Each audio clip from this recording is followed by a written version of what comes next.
We've all seen the footage of Tadej Pogačar before the start of any race. If the camera cuts to him, he's at the side of the team bus and he has these elastic bands around his legs and he's doing these strange little crab walks. If you think they're for show, they are absolutely not.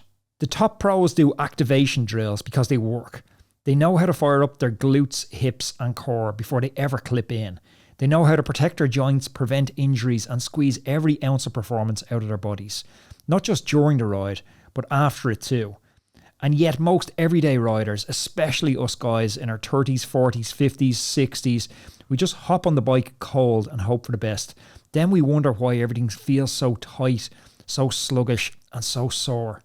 In this episode, I'm breaking down exactly what you should be doing before and after your rides. We're talking about short, powerful activation routines, using resistance bands, dynamic movements to wake up the system, and post-ride stretches that'll keep you mobile, strong, and injury-free. Today I'm going to show you the science, the exact movements the pros use, and give you a complete routine you can follow starting today. Anthony, so today we are going to tackle something that we know every cyclist needs to hear about. That is pre-ride activation and post-ride stretching routines. I have to admit that my warm-up is usually rolling out of bed a little bit late, probably chugging a coffee and then pedaling like a crazy person down to the meeting spot because I'm already, 30 seconds late. Yeah, totally. And when I'm seeing, sometimes when I'm at races with you, but again, with the pros watching races and pre-race TV, we are starting to see the pros kind of use these stretching bands and do a lot of activation. So let's have a chat about this. Is it really necessary? And what is the point of pre-activation? The idea is to wake up muscles and to get your body primed for the effort that it's going to take. You think about these guys are going, especially how competitive it is getting into the early break in some races. So if you go from totally stationary sitting in the team bus to full gas 1200 watts in the wheel trying to follow moves, it's maybe not brilliant for the body. So they've developed this sort of activation routine to wake up the body, and what we really specifically try and target is, we call them quote unquote lazy muscles. This is stuff like your glutes and core. We want to get them to fire properly because cycling can make us quite dominant in certain muscle groups. Like it's quite a quad centric movement, constantly pushing down on the pedal. So activation drills help to recruit the muscles that you're going to use when you start riding. So you're using your glutes, you're using your core, you're using a lot of stabilizing muscles just to hold yourself posturally on the bike or when you're getting out of the saddle. So you're not just relying on quads and hamstrings, you're trying to wake up all those other muscles. Also, the benefit of this is research has shown that it actually does improve your power as well. Yeah, amazing.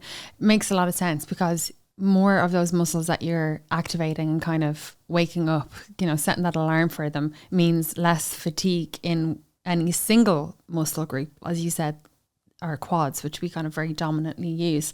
But why can't I just ride easy as a warm-up? I mean, we do see the pros again on rollers before races or people having a little spin around. Why is that not enough, and why do I need to do specific off the bike exercises? Riding easy at the start of a race definitely works. You see some people, especially before a mountain stage or if it's going to be a difficult start to a race, they will warm up on rollers. This is definitely common, and I'm not suggesting this as a replacement, more of an add-on as well.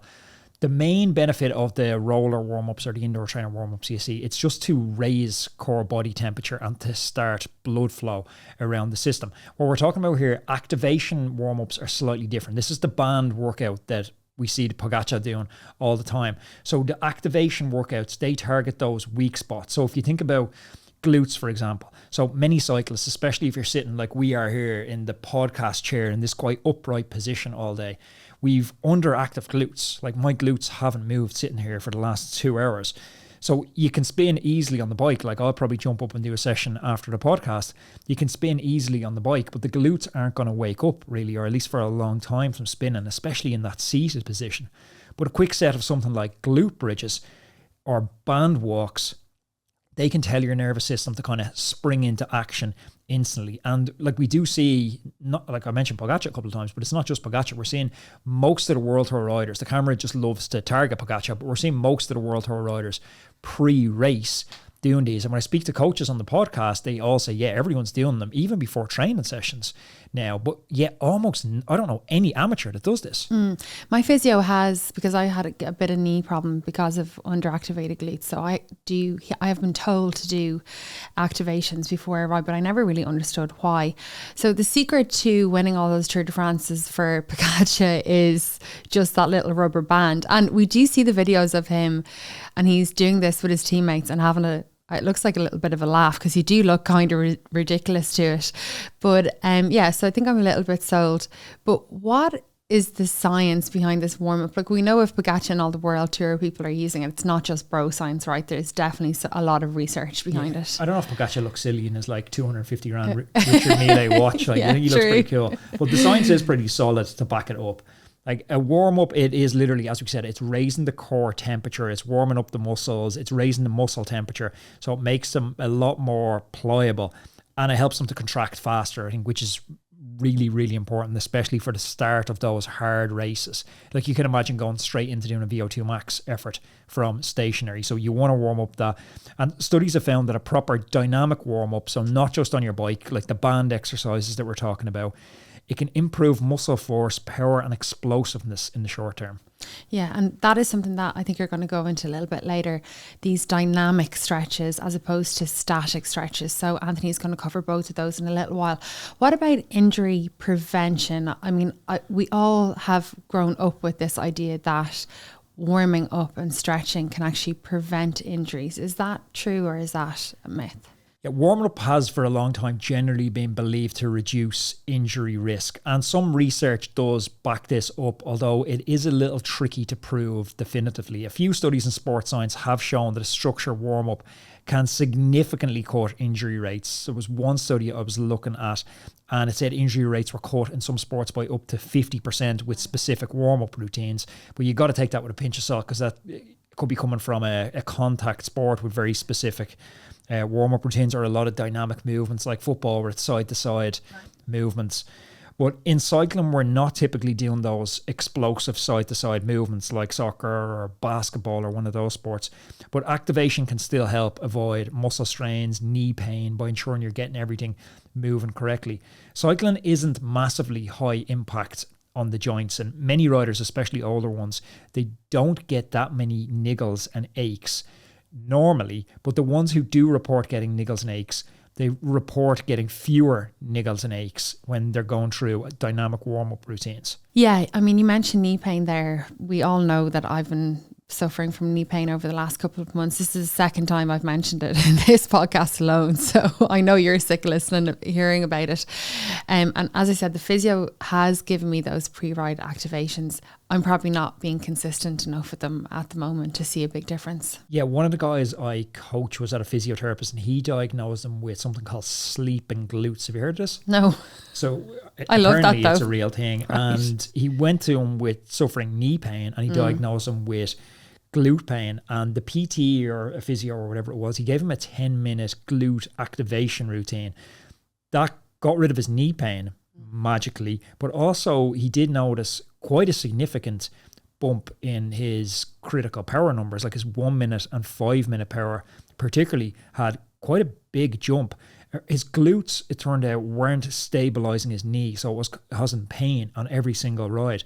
And once he switched them on pre-ride, it seemed to solve this issue. Yeah, I'm pretty sure that's what I have, a lazy glute, or a sleepy glute, or a lazy glute. Both.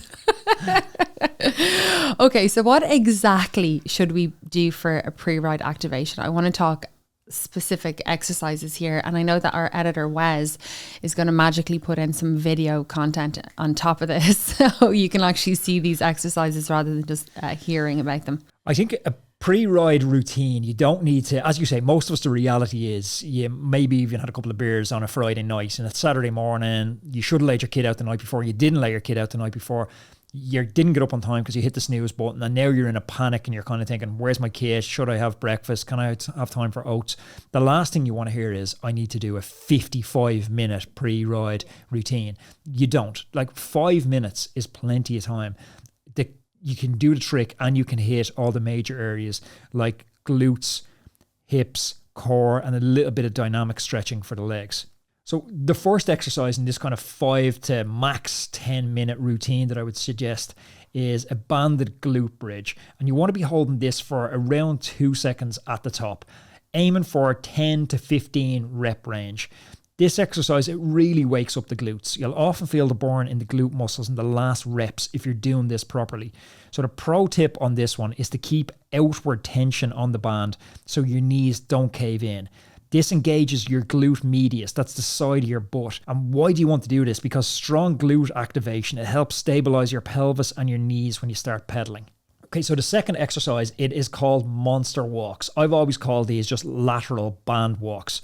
And you should feel this on the outside of your hips after a few reps. This one is fantastic for hip stability. After 30 seconds, your glutes will be absolutely on fire. Even a short set really gets the side hip muscles working, which can improve your knee tracking on the bike and prevent that inward collapse on each pedal stroke. The next one I'd be looking to add in is a low lunge with a twist. You should feel a stretch in your right hip flexor and a nice spinal twist. You want to hold this for a couple of seconds, come back, and then repeat a few times each side. This is a dynamic stretch, hitting the hip flexors, quads, and loosening up your lower back. It's sometimes called the world's greatest stretch because it hits so many areas at once. Cyclists' hip flexors get really, really tight from all that seated pedaling. So open them up like this before a ride. It can improve your posture on the bike and even your power output by allowing you a fuller range of motion. The fourth one I would add in is the supine heel tap dead bug variation, and this is a cycling specific core wake up. It engages your deep core stabilizers without fatiguing you. A solid core helps you transfer power better to the pedals and stay stable on the saddle, especially if you're going out gravel riding or rougher terrain. We want to activate the core, not tire it out, just activate it. So keeping the moves slow and controlled here is important. If you start to shake a little bit, like a dog that's having a shit, that's your core starting to work. So the last one I recommend is leg swings. So these dynamic swings loosen up your hamstrings, hip flexors, groin and outer hips, and it's a great way to finish the warm-up routine with a little bit of momentum. By now, if you've gone through all 5 of these exercises, your legs should be feeling noticeably freer and your body should start to feel at wake finally at the beginning of your rides.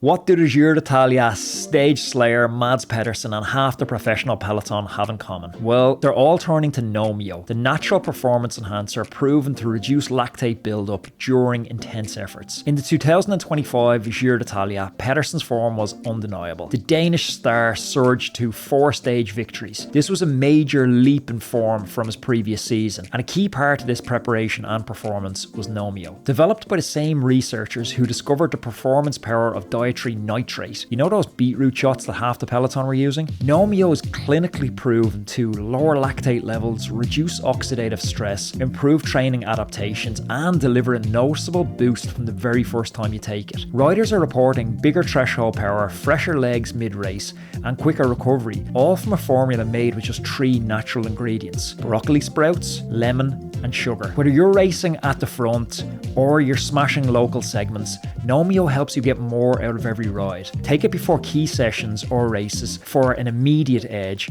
or take your training to the next level and get more out of your hard work. Go to drinknomio.com, that's NOMIO, and check out this game-changing supplement. Details are in the episode show notes or description down below.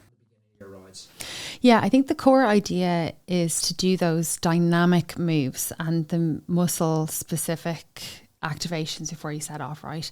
And as I keep kind of reiterating, we want to avoid those really long static stretches before a ride because they can actually reduce your peak strength and power for a short time. And there's a lot of studies that back that up. One sports science study found that static stretching before cycling, sprint testing, significantly decreased riders' peak power output, whereas a dynamic warm-up improved it. So we save all the static stretching for later, and that brings me very neatly on to post-ride stretching. So we've covered pre-ride, I'm activated, I've had a great spin, and now I'm home after my ride. And what are the next steps that I should do? This is just about building a routine here. And I actually had a teammate, I interviewed him on the podcast, Kieran, like the guy I started cycling with, and he was like the master of this because he was just dialed. As soon as he got in the door, it was like military. He'd be like straight into the shower, out of the shower, into his recovery garments, come like his compression trousers, all that type of stuff, have his recovery drink while he was doing his post-ride stretching routine. And this gets more important as you get older. Young cyclists can get away with it. The idea of just having this little bit of movement straight after the ride, it's primarily to restore the muscle length and to maintain the flexibility, because when you cycle, a lot of your muscles, like your hamstrings, your hip flexors, your quads, they repeatedly contract and they never go through a full range of motion. And over time, this causes them to shorten and it causes them to tighten. So stretching helps to counteract that, keeping the muscles long, the joints moving freely. There's a Harvard paper I was looking at that put it nicely. It said, stretching keeps the muscles flexible and healthy, and we need that flexibility to maintain range of motion in joints. Without it, muscles shorten and become tight. So basically echoing exactly what I pulled out and said before that. Yeah, I mean, it really is so important. It's kind of an insurance policy, but also future proofing. And that brings me on to muscle soreness. Like for a long time, I know when I was playing sports in school and university, we always did a warm down with a lot of stretching and we were told that this was going to prevent us from getting DOMS, which is delayed onset muscle soreness, which is absolutely awful. Is that true that stretching can help with DOMS? Yeah, for a long time, people did think that stretching helped with DOMS, and maybe there's some people out there that still do think that stretching helps with DOMS, but the research doesn't show that. Like a 2021 study I found showed almost no connection between stretching and a decrease in DOMS. DOMS are caused by something totally different. They're caused by micro tears in your muscles. So you think about how I was struggling to go out of the chair the last few days. It's because I was squatting heavy, having not been in the gym. Squatting heavy. I'm going to expose you here and say, tell everybody how many kilos.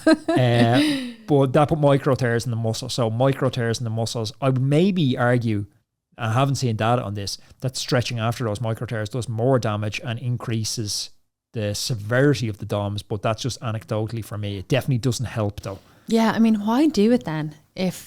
Why do this? Is it just for flexibility? Why do post-ride stretching? We have enough to be doing. Well, like I said, if you just build into routine, you're having that stuff anyway. Like you're having your recovery drink anyway. It's just you're not plonking down on the couch and having your recovery drink. And yeah, like I said, there is benefits to it because there's flexibility benefits to it. There's long-term mobility benefits to it. And the same review did note that post-exercise stretching, it didn't harm recovery. It wasn't a miracle cure for soreness, but including stretching as a key part of that cool down routine, especially for older athletes, it maintained range of motion and muscle health. For flexibility and long-term mobility, like that same review that I was talking about, it did note that post-exercise stretching, it didn't harm recovery. It just wasn't a miracle cure for all soreness.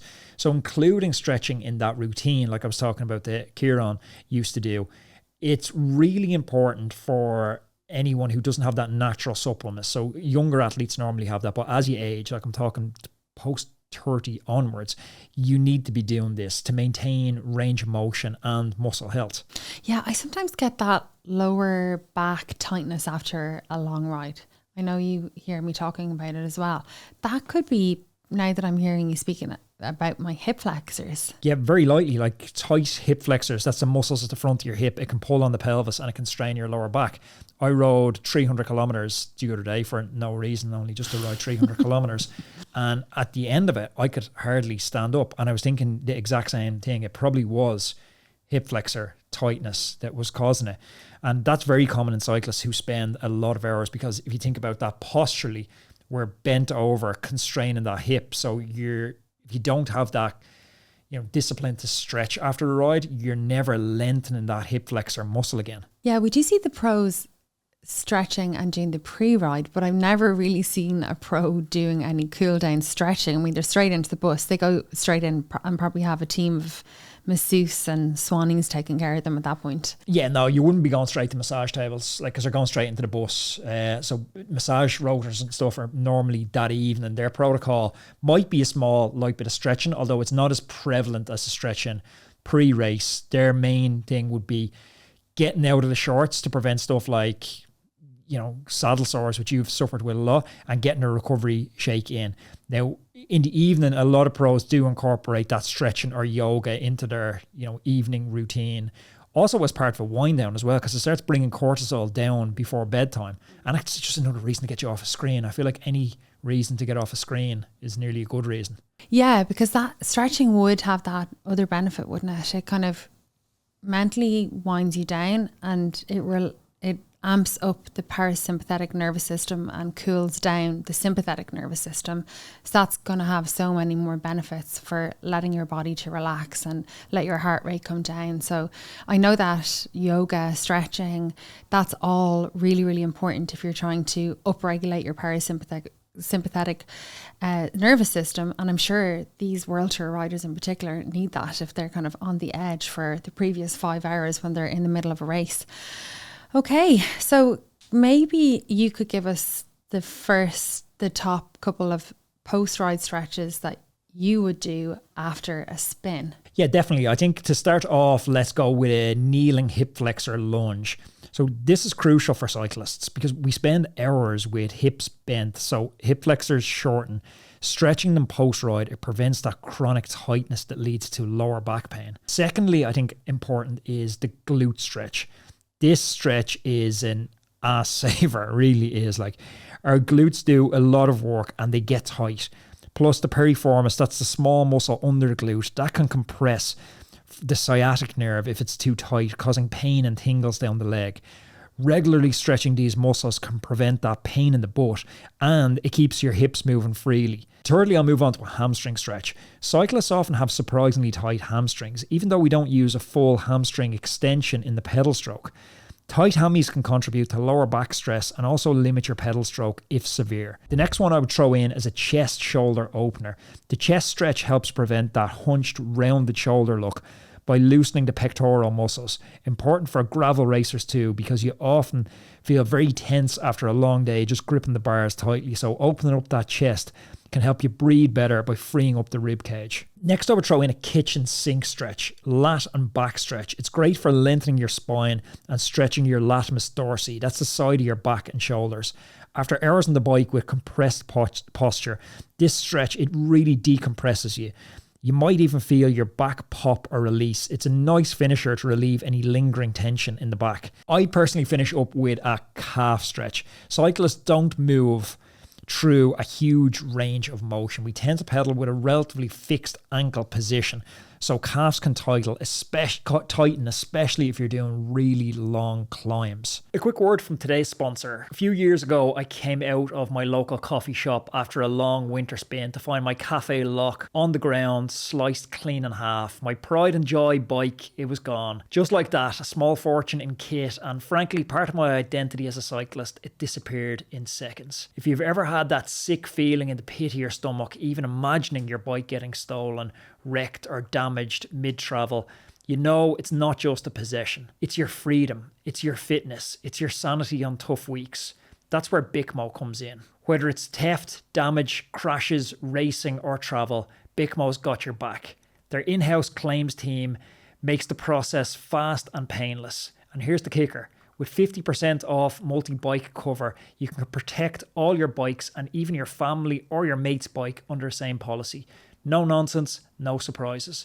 But BICMO isn't just about covering bikes. They actually care about the future of cycling itself, and that's why I've partnered with them. If you insure your bike with BICMO today, they'll donate £10 toward trash-free trails to help clean up and protect our shared cycling spaces. So head on over to BICMO, BIKMO.com and use the code ROADMAN to get covered, save money and support our wild spaces. All that information is in the description below. There's some amazing stretches there that we can all do after we come in from the spin. The chest stretch one is great. I didn't realise how tight that area was until I started to stretch it out. Gravel beats you up bad as well. If you're holding onto the bars, you know, this is actually quite relevant for newbies as well, because when you're new, you're often very tense on the bike. So it's quite relevant there. But don't rush the stretches. You're not trying to get through them as fast as possible. Like, I take at least 30 seconds to ease into the stretch, maybe throw on a bit of Beyonce in the background. You know, also with this, like anything in sport, consistency is the cheat code. You're better to do a little and often rather than go and do a narrow stretching today and then don't do it again for a week. One stretching session isn't going to make you a yogi, super bendy. But over a month or two, if you consistently incorporate these into your routine, you will start to notice improved flexibility. Yeah, I promise. This is something I am definitely going to focus on more: pre-ride activation and post-ride stretching.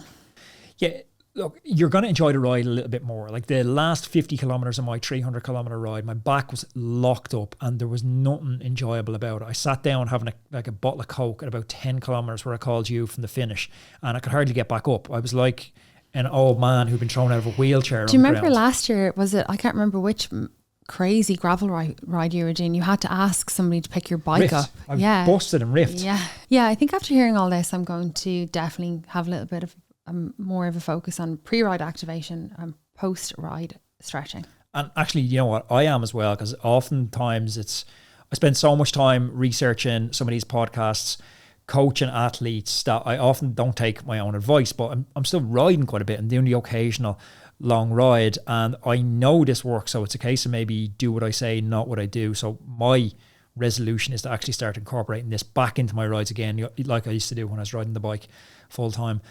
Folks, thank you for tuning in. If you're enjoying this style of content, please let us know in the comments, because the type of content you're enjoying, we'll try to make more of this.